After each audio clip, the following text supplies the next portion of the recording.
네, 안녕하십니까. 네, 오늘은 지난 시간에 이어서 데살로니전서 이어서 1장 8절부터 10절의 말씀을 다시 좀 이렇게 성공하는 시간 갖도록 하겠습니다. 데살로니가전서 1장 8절부터 10절까지 말씀을 제가 읽어드리도록 하겠습니다. 자, 1장 8절. 주의 말씀이 너희에게로부터 마게도냐와 아가야에만 들릴 뿐 아니라 하나님을 향하는 너희 믿음의 소문이 각처에 퍼졌으므로 우리는 아무 말도 할 것이 없노라. 그들이 우리에 대하여 스스로 말하기를 우리가 어떻게 너희 가운데에 들어갔는지와 너희가 어떻게 우상을 버리고 하나님께로 돌아와서 살아계시고 참되신 하나님을 섬기는지와 또 죽은 자들 가운데서 다시 살리신 그의 아들이 하늘로부터 강림하실 것을 너희가 어떻게 기다리는지를 말하니 이는 장래의 노하심에서 우리를 건지시는 예수시니라. 예, 먼저 지난 시간에 교제했던 말씀들을 좀 이렇게 정리하도록 하겠습니다. 데살로니가 전서는 총 5장까지 되어 있습니다. 그래서 3장까지는 과거에 있었던 일에 대해서 중점적으로 다뤄져 있고 4장부터 5장은 이제 그 데살로니가 교회에게 필요한 고면의 말씀들을 중심으로 기록이 되어 있습니다.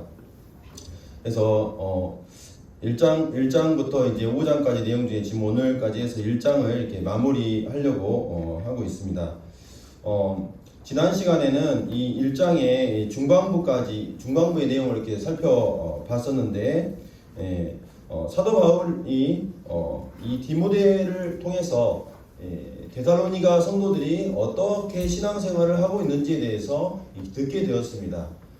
그들의 삶은 먼저는 내적으로 주님으로 인해서 변화된 이러한 모습 가운데 그들의 겉으로 이제 변화된 이러한 삶을 나타내게 되었는데, 그 부분에 대해서 믿음의 역사와 또 사랑의 수고와 또 소망의 인내라는 이러한 표현으로 그들의 변화된 이러한 모습을 이 사도 바울이 이야기를 했습니다.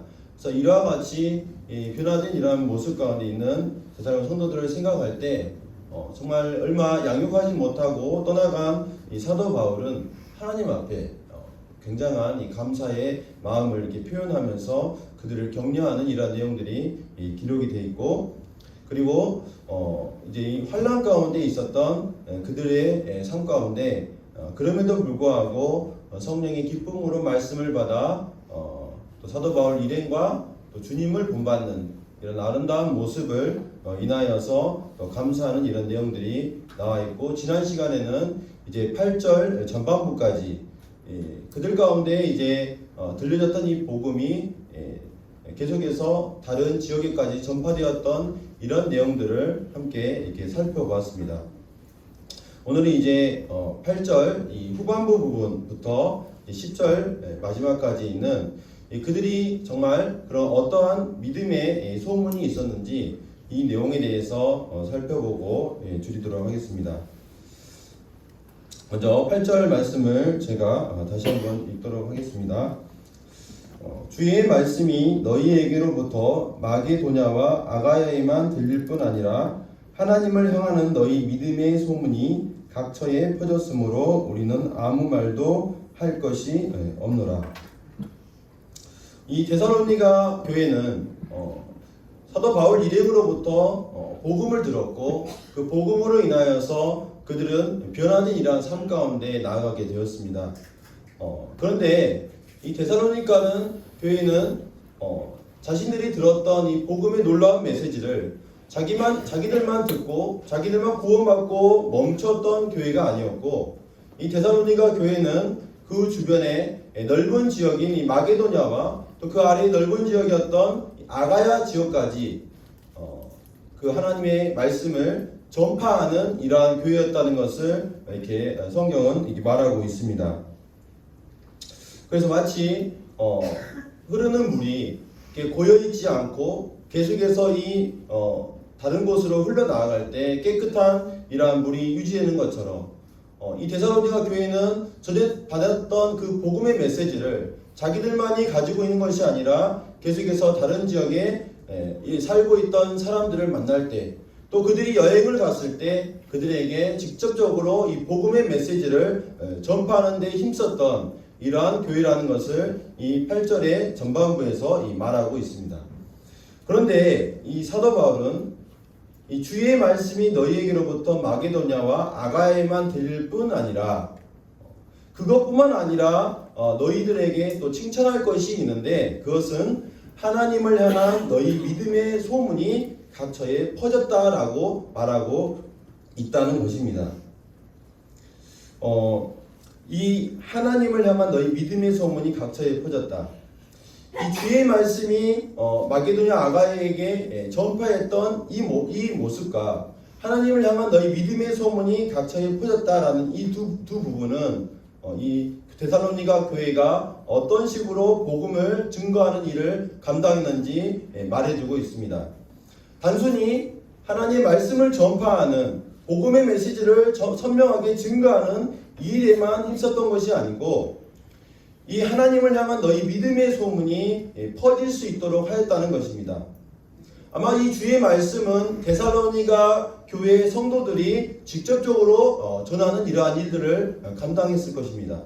그렇지만 이 하나님을 향한 데살로니가 성도들의 믿음의 소문이라는 것은 데살로니가 성도들이 직접적으로 우리가 이렇게 산다고 말했던 것라기보다는 그들의 삶의 변화된 이러한 모습을 본 사람들이 저기 데살로니가 지역에 예수 그리스도를 믿고 따르는 사람들이 어떠한 삶의 변화가 나타나는지에 대해서 지역들의 각처에 퍼지게 되었다고 하는 이것이었습니다. 오늘날 정말 우리가 유튜브나 또 텔레비전을 통해서 정말 많은 매체를 통해서 우리는 복음을 전할 수가 있습니다. 근데 정말로 효과적이고 정말로 능력 있게 증거될 수 있는 이 방법이 있는데, 그것은 이 데살로니가 교회의 성도들이 보였던 이 모습이라는 것입니다.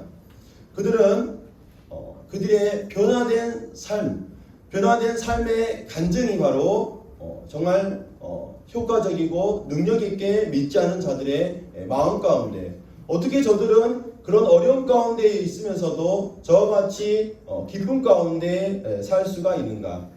어떻게 우리가 섬기는 그런 우상들을 버리면서도 저렇게 태연하게 늠름하게 이렇게 살아갈 수 있는가?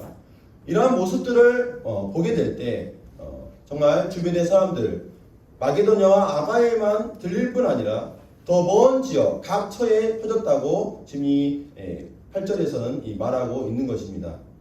이러한 복음이 증거되고 또 믿음의 변화된 이러한 삶의 소문들이 퍼져나갔을 때 사도 바울은 이와 같이 말하고 있습니다.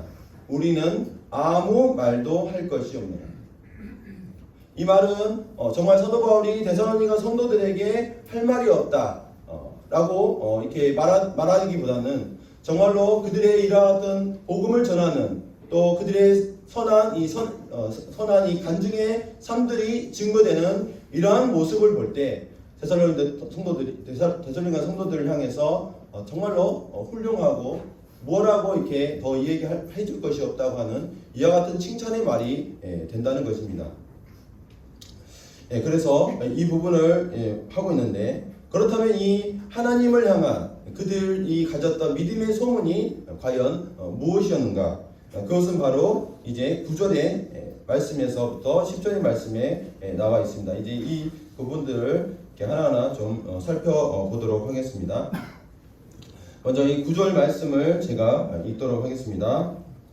그들이 우리에 대하여 스스로 말하기를 우리가 어떻게 너희 가운데에 들어갔는지와 너희가 어떻게 우상을 버리고 하나님께로 돌아와서 살아계시고 참되신 하나님을 섬기는지와, 여기 말씀처럼 9절에 보시면 그들이 바로 각처의 그 데살로니가 성도들의 삶들을 봤던 그 사람들이 이제 스스로 어떻게 말했는지에 대해서 지금 이야기를 하고 있는 것입니다. 이 내용들을 이렇게 요약해 보면 한 4가지 정도의 사실들을 지금 말하고 있다고 볼 수가 있는데, 첫 번째는 우리가 어떻게 너희 가운데 들어갔는지, 이것은 사도 바울의 일행과 데살로니가 성도들이 만나서 복음을 듣게 되었던 이러한 과정에 대해서 지금 첫 번째로 그들이 믿음의 소문을 들었다고 하는 이런 내용이 되겠고, 두 번째는 우상을 버리고 하나님께 돌아왔다, 이러한 모습들을 그들 가운데 봤다는 거고, 세 번째는 하나님을 섬기는 이와 같은 모습을 그들이 보았다는 것입니다. 그 다음에 네 번째는 이제 10절에 나와 있는 것처럼 그의 아들이 하늘로부터 강림하심을 기다리는 모습을 이제 그들이 봤다고 하는 이것을 지금 말하고 있는 것입니다. 그래서 먼저 1절에 나와 있는 이제 우리가 어떻게 너희가 들어갔는지, 사도 바울의 일행과 이제 데살로니가 성도들이 만남에 대해서 이제 좀 살펴보겠습니다. 저는 이 말씀을 이렇게 보면서 믿음의 이 소문에 대해서 이야기를 하고 있는데, 우리가 이 뒷부분에 그들이 회심한 이러한 삶의 변화들은 우리가 어떻게 보면 당연하게 보여지는데, 이 첫 번째 대목인 우리가 어떻게 너희 가운데 들어갔는지, 그들이 만났던 이 모습에 대해서 이야기를 하고 있는 것이 이 내용에 들어있다는 것입니다. 그래서 왜 이 부분이 들어가 있을까, 이 생각을 이렇게 해보게 되었습니다. 그 이유는 무엇일까 봤을 때, 사도 바울이 이 데살로니가 지역에 복음을 전하러 갔던 그 모습이 바로 그들의 행적은 그냥 자기들의 임의로 갔던 것이 아니라 하나님을 향한 믿음으로 사실 갔었던 것입니다. 지난번에 말씀을 드렸던 것처럼 이 사도 바울의 계획 가운데는 이 마게도냐 이 지역을 향해서 복음을 전하는 이 계획이 전혀 없었습니다. 그런데 그는 하나님의 환상을 보면서 너희가 건너와서 도우라고 하는 이 말씀을 듣고 나서 순종하는 마음으로 마게도냐를 갔었고, 그리고 빌립보 성에서도 순탄하게 복음을 전해서 구원받는 이러한 지역교회가 생겼던 것이 아니라 매를 맞으면서 오해를 받으면서 감옥에 갇히는 이러한 상황 가운데 있으면서도 불구하고 그들은 하나님을 향한 그 순종과 충성된 이런 마음 가운데 이제 이 데살로니가 지역까지 갔다고 하는 것입니다. 그 다음에 또 한 가지는 이 데살로니가 성도들의 입장에서 보았을 때 그들 또한 믿음으로 이와 같은 모습을 보였다는 것을 지금 이 말씀에 함축하고 있다는 것을 생각이 되는데, 이것을 좀 보기 위해서는 마태복음 10장 11절부터 14절에 있는 말씀인데, 제가 이제 찾지는 않고 여기에 기록된 말씀으로 말씀을 드리겠습니다. 이 말씀은 예수님께서 12제자를 이렇게 세우시고 그들을 이제 보내실 때 하셨던 말씀의 내용이 되겠습니다. 제가 간단하게 인 평안이 거기 임할 것이요 만일 합당하지 아니하면 그 평안이 너희에게 돌아갈 것이니라. 누구든지 너희를 영접하지도 아니하고 너희 말을 듣지도 아니하거든 그 집이나 성에서 나가 너희 발의 먼지를 떨어버리라. 여기 14절의 말씀을 보시면 이 하나님의 복음의 메시지를 전하는 그 일꾼을 영접하는 것과 그들이 전해주는 이 복음의 메시지를 듣는 것이 굉장히 밀접한 관련이 있다는 것을 지금 이 말씀 통해서 보여주고 있습니다. 그래서 데살로니가 성도들은 이 하나님의 일꾼을 알아보았고 그 일꾼을 대접하고 영접하는 이러한 모습들 가운데 이 모습을 보였다는 것입니다. 대표적인 이 모습이 야손의 집에 이제 이렇게 사도행전에서 데살로니가 지역에 있을 때 야손의 집에 머물렀다는 이 이유로 야손이 이렇게 잡혀가는 이러한 모습을 보이는데, 아마 야손이 그와 같은 이 환대를 했던 것으로 보입니다. 그래서 이 말씀을 통해서 데살로니가 성도들은 바울이 전해들은 이 복음을 듣게 될 때 또 사람의 말을 듣는 것이 아니라 하나님의 말씀으로 받는 이러한 하나님을 향한 이 믿음이 있었던 것을 볼 수가 있는 것입니다. 잠깐 장을 넘기셔서 2장 13절 말씀을 한번 보시면요, 그 부분이 나와 있는데 2장 13절 이러므로 우리가 하나님께 끊임없이 감사함은 너희가 우리에게 들은 바 하나님의 말씀을 받을 때에 사람의 말로 받지 아니하고 하나님의 말씀으로 받음이 진실로 그러하도다. 이 말씀이 또한 너희 믿는 자 가운데서 역사하느니라. 데살로니가 이 성도들은 사도 바울이 전해줬던 이 말씀을 대할 때 사람이 전해주는 이런 말로 받지 않았습니다. 하나님께서 하나님의 일꾼을 통해서 나에게 하시는 말씀이라고 받아들였던 것입니다. 이와 같은 모습을 지금 이 믿음의 소문 안에 포함되어 있는 것을 우리가 볼 수가 있는 것입니다. 그 다음에 두 번째는 너희가 다시 1장으로 가셔서요. 너희가 어떻게 우상을 버리고 하나님께로 돌아와서라고 되어 있습니다. 이제 여기서부터 데살로니가 성도들이 이제 그렇게 듣게 된 이 복음을 통해서 변화된 삶의 모습에 대해서 이제 본격적으로 나오는데 그 첫 번째가 뭐냐면 우상을 버렸다는 것입니다. 우상이라는 것은 금이나 또 은이나 뭐 나무나 이런 것들을 가지고 어떤 신의 형상을 만드는 것을 이 우상이라고 합니다. 마치 그와 같은 사람이 만들어낸 그런 형상이 자신에게 복을 주고 또는 재앙을 내릴 수 있는 이러한 존재로 여기는 것이었습니다. 실제 이 당시에 이 데살로니가에는 많은 이방인들이 살고 있었기 때문에 엄청나게 많은 우상들이 있었고 뿐만 아니라 지금 이 그림을 보시면 올림포스 산이라는 이 산이 이 데살로니가 지역으로부터 80km 떨어진 곳에 있었습니다. 근데 잘 아시는 분은 아시겠지만 그리스 신화들이 등장하는 이 무대가 바로 이 올림포스 산입니다. 우리가 잘 아는 제우스 신, 그 신전이 바로 이 올림포스 산에 있습니다.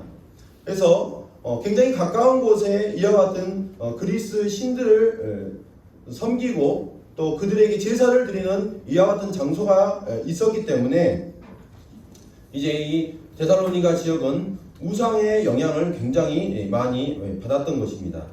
삶의 모든 영역 가운데 좋아하는 옷부터 그 다음에 먹는 음식으로부터 그 다음에 생활하는 이 모든 양식들이 전부 다 이 우상 숭배, 그리스의 그 신들과 연관되어 있지 않은 것이 하나도 없었던 것입니다. 그래서 이 우상을 버린다는 것은 단순히 신을 내팽개친다는 그런 의미뿐만 아니라 어쩌면 그들의 일상생활마저도 버리겠다는, 포기하겠다는 이와 같은 태도를 말하고 있는 것입니다. 그들에게 전해졌던 이 복음의 능력이 이제 그들이 참되고 살아계신 하나님을 발견하게 하고 과감하게 비록 자신의 일상생활을 어렵게 하는 이러한 선택일지 모르지만 그들의 우상을 섬기는 것을 과감하게 버리는 이와 같은 모습을 보게 되었다는 것입니다. 오늘날도 저희가 복음을 참 듣게 되면 그런 미신적인 것들에 대해서 과감하게 버리는 그런 모습들이 우리 가운데 있지 않습니까? 예를 들어서 그 이사를 가게 되면 세상 사람들은 이사를 갈 때 뭐를 피하죠? 네, 손 있는 날을 이게 피합니다. 근데 제가 몇몇 성도님들은 손 있는 날을 일부러 찾아서 이사하신다면서요. 그렇게 해서 정말 그것이 아무런 보잘것없고 사람에게 아무런 영향을 줄 수 없다는 것을 이렇게 드러내는 것을 볼 수가 있습니다. 또 조상에게 제사를 드리는 이러한 상황 가운데 있을 때도 그 제사를 그 앞에 절하지 않는 이러한 모습들을 우리의 삶 가운데 실제로 변화를 보게 됩니다. 그렇지만 여기서 말하는 이 우상의 의미, 그것은 오늘날에 단순하게 그런 미신적인 것만이 아니라 성경은 이 우상에 대해서 이와 같이 말하고 있는데 골로새서를 잠깐 앞에 보시면 3장 5절 말씀을 보시겠습니다. 우상에 대해서 이제 이렇게 표현이 되어 있습니다. 3장 5절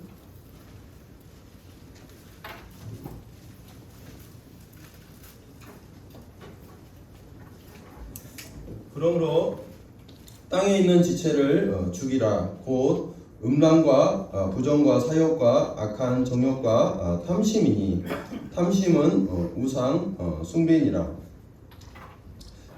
여기 보면은 탐심이 우상 숭배라는 것을 지금 이 골로새서 성경에 기록이 되어 있습니다. 어떤 것을 지나치게 탐내는 것, 그것이 바로 우리가 버려야 할 우상이라고 말하고 있는 것입니다. 어떤 사람에게는 이 재물이 우상이 될 수가 있습니다. 우리가 재물은 어떤 겁니까? 그냥 정말 하나님을 아름답게 섬길 수 있는 그런 도구가 될 수 있고, 또 이롭게 우리의 필요한 것들을 살 수 있는 이런 도구에 불과한 것이 사실 이 재물인데, 근데 이 재물을 지나치게 탐하고 그것을 얻기 위해서 모든 시간들을 다 허비하는 이러한 어떤 것이 사실 이것이 우상이라고 말하고 있는 것입니다. 또 어떤 것이 우리의 마음을 지나치게 사로잡는 것이 있겠습니까? 그것은 오늘날 시대의 사람들에게 자아, 다시 말하면 자신의 감정과 또 자신의 자존심과 또 자기의 명예에 대해서 지나치게 탐하는 것도 우상 숭배가 될 수 있다고 하는 것입니다. 정말로 하나님과 그 하나님의 말씀의 권위 앞에서 나의 어떤 위치나 또 나의 감정이라는 것이 사실 굴복이 돼야 되는데, 오늘날 시대 사람들은 계속해서 자아가 잘 돼야 되고, 내가 선택한 것은 무조건 돼야 되고, 이러한 자기중심적인 이와 같은 모습이 있는데, 이러한 것들이 사실 이 복음 앞에 우리가 다시 서서 정말 그런 것들이 아무 의미가 없는 그런 것들은 정말 우리가 버려야 하는 우상에 불과하다는 것을 이제 말하고 있는 것입니다. 우리가 구원 받을 때 정말 주님의 은혜가 크고, 또 주님은 나라에 곧 갈 것 같고, 그런 마음 가운데 이 세상인 것들을 그냥 이렇게 과감하게 이렇게 포기하는 이러한 선택을 하였습니다. 그런데 우리의 삶을 살다 보면은 어느 순간 이와 같은 것들이 우리의 삶을 이렇게 영향을 주게 되고, 또 거기에 마음을 빼앗기는 우리의 모습을 보게 되는데, 다시 한번 정말 우리가 복음 앞에 다시 한번 서서 그러한 부분에 대해서 내 마음을 차지하고 있지 않은가 한번 생각해 보았으면 좋겠습니다.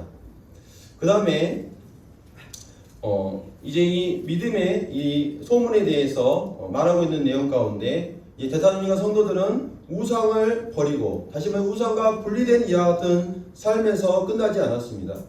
그들은 하나님께로 돌아왔다고 말하고 있는 것입니다. 만약 그들이 우상을 섬기는 것을 멈추었고 하나님께로는 돌아오지 않았다면, 사실상 이 우상을 숭배하는 것을 멈추는 것은 그다지 의미가 없습니다. 하나님께로 돌아와서 하나님을 섬기는 그것까지 가야 사실 진정한 하나님이 원하시는 모습이라고 보여집니다.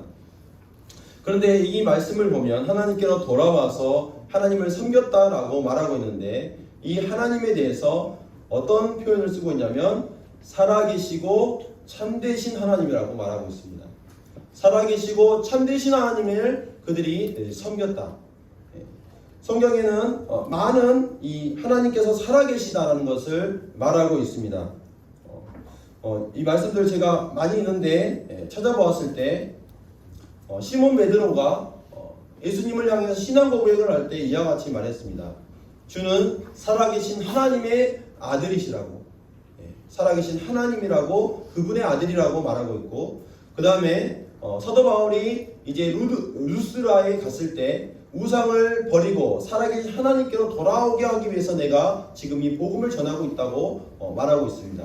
여기서도 살아계신 하나님께로 돌아오도록 한다는 표현이 있고, 그 다음에 요한계시록을 보면 살아계신 하나님의 진노라고 말하고 있습니다. 그리고 또 우리를 향해서도 표현할 때 이 살아계신 하나님을 표현했는데, 우리를 향해서 우리는 살아계신 하나님의 성전이라고, 살아계신 하나님의 성전이라고 말하고 있고, 또한 이 교회를 향하여서 이 집은 살아계신 하나님의 교회라고 말하고 있는 것입니다. 참 이와 같은 이 살아계신 하나님, 우리는 어떻게 해서 이 살아계신 하나님을 뵙게 되었고 그분을 섬기게 되었습니까? 그것은 여기 히브리서의 말씀처럼 그리스도의 피가 어찌 너희 양심을 죽은 행실에서 깨끗하게 하고 살아계신 하나님을 섬기게 하지 못하겠느냐. 다시 말하면 우리가 어떻게 그 살아계신 하나님을 섬길 수 있는 이와 같은 모습 가운데 되느냐. 바로 그것은 그리스도의 피, 예수 그리스도의 보혈로 인하여서 우리가 살아계신 하나님 앞에 나아갈 수 있는, 당당히 그분을 섬길 수 있는 이러한 위치에 너에게 됐다고 말하고 있는 것입니다. 성경은 하나님께서는 살아계신 분이라고, 살아계신 하나님께서 그분의 말씀을 이루신다고 성경은 말하고 있는 것입니다. 왜 우리는 신앙의 삶을 살면서 살아계신 하나님을 섬기고 있으면서도 왜 우리는 쉽게 낙심하고 또 우리는 왜 쉽게 지치는 것입니까? 그것은 우리가 하나님을 생각할 때 살아계신 하나님으로 우리가 확신을 갖지 못하고 있기 때문인 것입니다.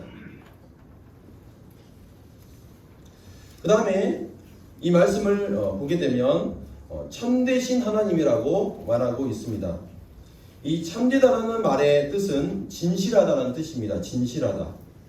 그래서 이 참되다는 표현을 가장 많이 신약 성경에서 쓰고 있는 것이 요한복음에 9번 쓰였고요. 요한계시록에 10번이 쓰였습니다.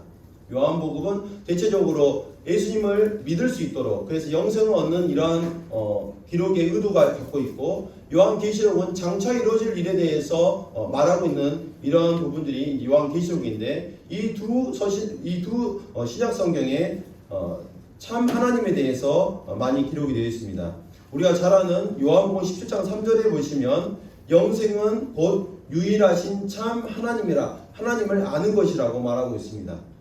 다시 말하면 하나님은 참된 하나님인데 유일한 한 분밖에 없는 분이라, 이것을 지금 말하고 있는 것입니다.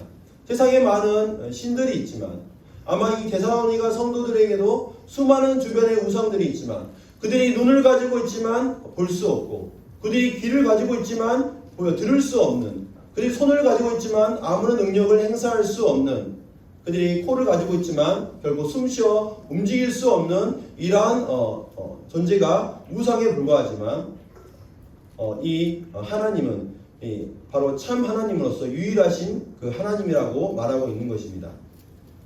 그 다음에 요한계시록 19장을 보면 그분이 이제 이 세상의 마지막에 심판을 내리실 것을 말하고 있는데, 그 심판을 향하여서 참되다고 말하고 있는 것입니다. 정말 이 세상이 아름답게 될 것 같고, 오늘 예배 시간에도 어떤 형제님께서 말씀하신 것처럼 교학기술이 계속 발전되고 우리에게 뭔가 좋은 것을 줄 것 같지만, 이 세상은 날이 갈수록 강팍해지고 인간성이 이게 말살되는 모습 가운데 나아가고 있고, 하나님의 이 진노를 받을 수밖에 없는 이런 모습 가운데 있습니다. 왜 하나님은 가만히 계시는가? 그렇지 않습니다. 요한계시록을 통해서 하나님 말씀하시는데 그분의 심판은 참되다. 그분이 장차 내리실 이 심판이 반드시 참되게 이루어질 것을 말하고 있는 것입니다. 뿐만 아니라 어린 양의 혼인잔치에 청함을 받은 자들은 복이 있도다 하고, 또 내게 말하되 이것은 하나님의 참되신 말씀이라. 뿐만 아니라 이 세상의 종국에 그분의 심판이 분명히 나타날 것이고, 반면에 그분을 믿고 따르고 그분을 순종하고 그분을 향하여 충성을 다한 그들을 향하여 하는 그 축복은 반드시 이루어질 것이라고 하는 것입니다. 그것이 참되다고 말하고 있는 것입니다. 그래서 데살로니가 성도들이 이제 이 살아계시고 참되신 하나님 앞에 이제 그분을 섬기게 된다고 하는 것입니다. 근데 이 말씀에 이 섬긴다는 이 단어는 어떤 단어냐면 그 듀료라는 단어인데, 이 단어는 이제 둘로스라는 우리가 많이 아는 단어인데, 이 둘로스라는 단어에서 나온 단어입니다. 그 단어는 뭐냐면 노예를 의미하는 것입니다. 예수 그리스도 사도 바울이 이 서신서에 자신을 예수 그리스도의 종이라고 표현할 때 사용한 단어가 그 섬긴다, 그 종의 노예의 의미를 가진 것입니다. 그것은 명령에 대해서 무조건적으로 순종하겠다는 그 소유물을 의미할 때 사용하는 단어가 이 듀로스라는 단어입니다. 얼마 전에 그 말라위 선교를 나가시겠다고 이게 파송식을 하였던 전주 기린옥교회 청길성 형제님 부부의 간증을 듣고 왔습니다. 그 형제님의 간증 가운데 어떠한 내용이 있었냐면, 하나님의 그 은혜를 자기가 생각해 볼 때, 자기를 구원하시기 위해서 이 땅 가운데까지 내려오신 그분을 생각할 때 그 형제님의 마음 가운데는 주님을 향해서 주님이 나의 삶의 한 일부분이 되는 것도 원치 않다. 또 주님이 나의 중요한 어떤 영역에 자리하는 것도 나는 그것도 합당하지 않다. 주님은 바로 나의 전부가 되어야 한다. 그렇게 되는 것이 합당하다라는 생각을 구원받았을 때부터 지금까지 해오셨던 것입니다. 이미 나이가 60이신데 근데도 불구하고 그와 같이 헌신할 수 있었던 것은 그분의 은혜를 생각할 때 송두리째 그분 앞에 내어드리는 것이 마땅하기 때문에 그분이 그와 같은 길을 선택하셨다는 얘기를 들었습니다. 다만 그 형제님의 그 간증만이 끝이겠습니까? 우리 모든 성도들이 살아계시고 그 참되신 하나님 앞에서 우리가 가져야 할 이 태도가 바로 그분의 뜻 앞에, 그분의 권위 앞에 나의 어떤 것을 주장하는 것이 아니라 그분 앞에 자신을 내어드리는 이것이 바로 합당한 이 삶의 변화의 모습인 것을 보게 됩니다. 그래서 데살로니가 성도들은 그와 같이 살아계신 참되신 하나님을 향하여서 무조건적인 소유물이 되는 이와 같은 모습 가운데 있었기 때문에 형제의 사랑에 대해서 이제 데살로니가서 후반에 나오는 내용인데 너희에게 쓸 것이 없다. 너희들이 서로 사랑하는 그것에 대해서 쓸 것이 없고 너희가 서로 사랑하고 온 마게도냐 모든 형제들을 대해서도 너희들이 지금 현재 하고 있는 사랑이 너무나 아름답다. 계속 그렇게 하면 좋겠다라는 이야기를 하고 있는 것을 볼 수 있습니다. 왜 어떻게 이와 같은 사랑의 모습을 데살로니가 성도들이 가질 수 있었겠습니까? 바로 자신을 소유물을 인정하지 않고 그분의 앞에 자신을 내어드렸기 때문에 가능했다는 것입니다. 그 다음 이 10절의 말씀을 마지막 이제 변화된 모습의 특징 가운데 10절의 모습을 보겠습니다. 10절 또 죽은 자들 가운데서 다시 살리신 그의 아들이 하늘로부터 강림하실 것을 너희가 어떻게 기다리는지를 말하니 이는 장래의 노하심에서 우리를 건지시는 예수시니라. 데살로니가 전서의 기록 가운데 계속해서 각 장마다 나오는 표현이 있는데 그것은 바로 예수 그리스도께서 다시 오심을 강림하심을 계속해서 말하고 있다는 것입니다. 데살로니가 성도들의 그 믿음의 변화된 특징을 말하는 이 부분에서도 그 아들이 강림하실 것을 기다리는 이 부분을 지금 말하고 있습니다. 먼저 여기서 보시면 그의 아들에 대해서 표현하는 수식하는 표현이 나와 있는데 그 부분은 죽은 자들 가운데서 다시 살리신 분이다. 그러면 누가 죽은 자들 가운데 다시 살리셨습니까? 예수님을. 하나님께서 성부 하나님께서 죽은 자들 가운데서 다시 그 예수 그리스도를 살리셨습니다. 이것을 지금 말하는 것은 예수님이 다시 부활하셨다는 것을 표현하는 그런 의미도 되겠지만 하나님께서는 이와 같이 죽은 자들 가운데서 다시 살리는 이와 같은 능력 있는 분을 나타내는 표현이라고 우리는 볼 수가 있는 것입니다. 그래서 다만 예수 그리스도만을 죽은 자 가운데서 다시 살리신 것이 아니라 주님이 다시 이 땅에 오실 때 넉넉히 우리 믿는 자들을 다시 살리실 수 있는 이분이 바로 하나님이시라는 것을 지금 보여주고 있습니다. 세상에 그 어떤 왕이나 또 돈이 많은 재벌가일지라도 또 의학기술이 아무리 발전할지라도 죽은 자들을 살리는 이와 같은 자는 없는 것입니다. 그러나 하나님께서는 그 아들을 죽은 자 가운데서 다시 살리셨습니다. 그리고 그분은 지금 현재 하늘에 올라가 계시는 것을 우리는 이 말씀을 통해서 볼 수가 있습니다. 여기 이 말씀을 보시면 강림이라는 단어는 내려온다라는 뜻을 갖고 있습니다. 그분은 하늘로부터 강림하실 것입니다. 데살로니가 성도들은 어떻게 그 우상을 버리고 살아계신 하나님을 섬기는 이러한 삶을 계속할 수 있었는가? 환난 가운데서도 기쁨으로 그 상황을 견뎌낼 수 있었던 것인가? 그것은 그들이 살고 있는 그 세계 가운데 바로 오늘 아니면 내일 곧 주님이 오실 거라고 그렇게 믿었기 때문에 가능했던 것입니다. 주님을 다니엘로부터 다시 초자연적으로 그분이 이 세상에 있는 이런 모습들이 그대로 있는 것이 아니라 오늘 아니면 내일 얼마 지나지 않아서 자신의 생애 가운데 그 예수 그리스도 승천하신 그분이 다시 이 땅에 초자연적으로 오셔서 이 세상을 변화시킬 것이라는 이와 같은 믿음 가운데 있었던 것입니다. 당장에 먹을 것이 없고 또 우상을 거절한다는 이유로 매를 맞고 또 잘못한 것도 없는데 끌려가 가지고 어쩌면 그 동료들 가운데 순교를 당하는 이러한 성도들도 있었을 것입니다. 그러나 그럼에도 불구하고 다시 오실 주님을 기다리고 있기 때문에 그들은 그와 같은 어려움들을 이겨낼 수 있었고 이 소망의 인내의 삶을 살 수 있었던 것입니다. 그런데 우리의 모습을 정말 보게 될 때 이 데살로니가 전서를 우리가 대할 때 우리가 한 번 더 생각해야 할 것이 정말 있다면 우리는 과연 주님을 기다리고 있는가? 우리는 그러면 정말 주님께서 하늘로부터 오실 것을 기다리며 살아가고 있는가?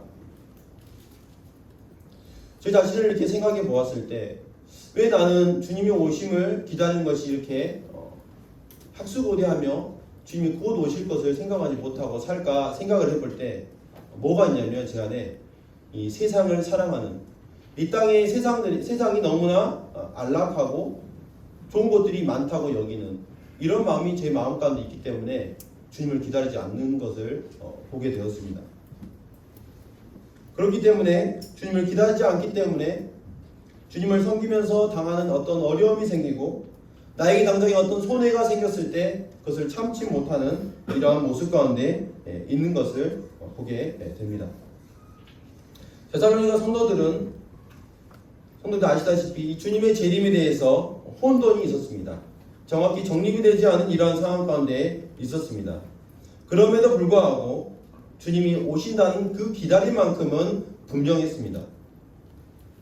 우리에게 주님이 오시지 않는다면 사실 우리는 주님의 오심을 기다리지 않는다는 것은 이상한 것입니다. 제가 이거를 좀 이해하기 쉽게 설명을 한다면 제가 만약에 비싼 요즘 아파트 굉장히 비싸죠. 아파트를 사기 위해서 돈을 모아가지고 겨우 계약금을 이렇게 만들어가지고 돈을 냈습니다. 그래서 건물이 지어지고 또 직접 이제 들어가서 살 것을 산 데는 한 3년에서 4년 정도 보통 걸리잖아요. 신축 아파트가. 그래서 그러면 기다린다라고 했을 때 그러면서 사이사이에 중도금을 냅니다. 그래서 돈을 갚아 나가면서 그 집에 아파트에 들어갈 것을 이렇게 준비하는 이러한 모습 가운데 있는데 근데 만약에 이 사람이 중도금도 내면서 힘들게 자신의 월급들을 모아가지고 내면서도 불구하고 이 요즘에 이 아파트 중도금이 굉장히 작은 금액이 아닌데 그러면서도 거기에 대해서 아파트 들어갈 생각을 하지 않는다. 아파트가 완공될 것을 기대하지 않는다. 그것을 기다리지 않는다는 것은 사실 이상한 것 아니겠습니까? 그런데 우리에게 이 주님의 오심을 대해서 기대하지 않는다. 그것을 신나는 마음이 갖는 것이 적다. 이와 같은 것은 정말 이상한 것이라는 것입니다. 세상이 계속해서 더 좋아지고 그러면서 사탄은 계속해서 우리에게 거짓 정보로 세상이 더 좋아질 거야. 이 세상의 삶이 더 행복해질 거라고 계속해서 속이는 것입니다. 그래서 이런 기다리는 이런 부분에 대해서 우리가 좀 회복해야 되는 이런 모습이 있다고 생각이 들고 그 다음에 이 오시는 예수님께서 무엇을 하시냐? 이는 장래의 노하심에서 우리를 건지신다고 이야기를 하고 있습니다. 성경에 수없이 하나님의 이 진노에 대해서 말하고 있습니다. 그런데 이 진노를 받는 사람이 있고 이 진노를 피하는 사람이 있다고 말하고 있습니다. 데살로니가전서에 이걸 보고 계시니까 그 부분 잠깐 확인하고 가겠습니다. 2장